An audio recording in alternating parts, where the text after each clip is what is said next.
Gmail না email? অনেক সময় আমাদের মাথার মধ্যে একটা কনফিউশন চলে আসে যে জিমেলটা কি আর ইমেলটা কি। অনেক সময় তো চাকরির পরীক্ষাতে এই প্রশ্নটা করা হয়, জিমেল আর ইমেলের মধ্যে পার্থক্যটা কী। তো আজকের এই ভিডিওতে আমি তোমাদেরকে এমন দুটো উদাহরণ দেব, সেই উদাহরণ দুটো তোমরা বুঝলেই কিন্তু বুঝে যাবে পুরোভাবে যে জিমেল আর ইমেলের মধ্যে পার্থক্যটা কী, জিমেলটা কি, ইমেলটা কি। তো চলো ভিডিওটিকে শুরু করা যাক। দেখো, একটা পুরোনো দিনের উদাহরণ দিচ্ছি আমি এখন। পুরোনো দিনে কী হতো, আমরা চিঠি লিখতাম, তারপরে সেটা পাঠাতে হতো। তো চিঠিটা আমরা নিজে হাতে লিখতাম, চিঠিটা লেখার পরে চিঠিটাকে তো আমরা নিজে হাতে পাঠাতাম না, সেটাকে পাঠানোর জন্য কোনো পোস্টম্যান আসতো, পোস্টম্যানকে দেওয়া হতো, সে আবার চিঠিটা ঠিকানায় পৌঁছে দিত।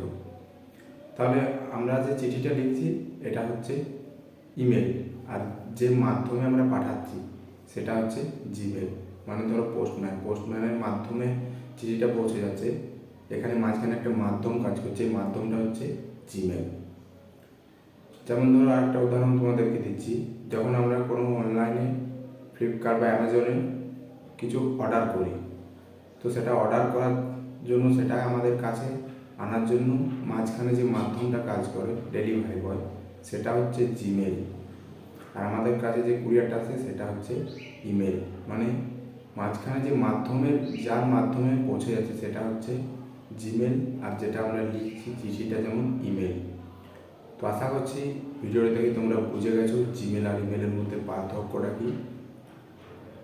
তো এই ছিল আজকের ভিডিও যদি ভালো লাগে অবশ্যই একটি লাইক করে দেবে, আর চ্যানেলে যদি নতুন থাকে চ্যানেলটি অবশ্যই সাবস্ক্রাইব করে নেবে। ধন্যবাদ।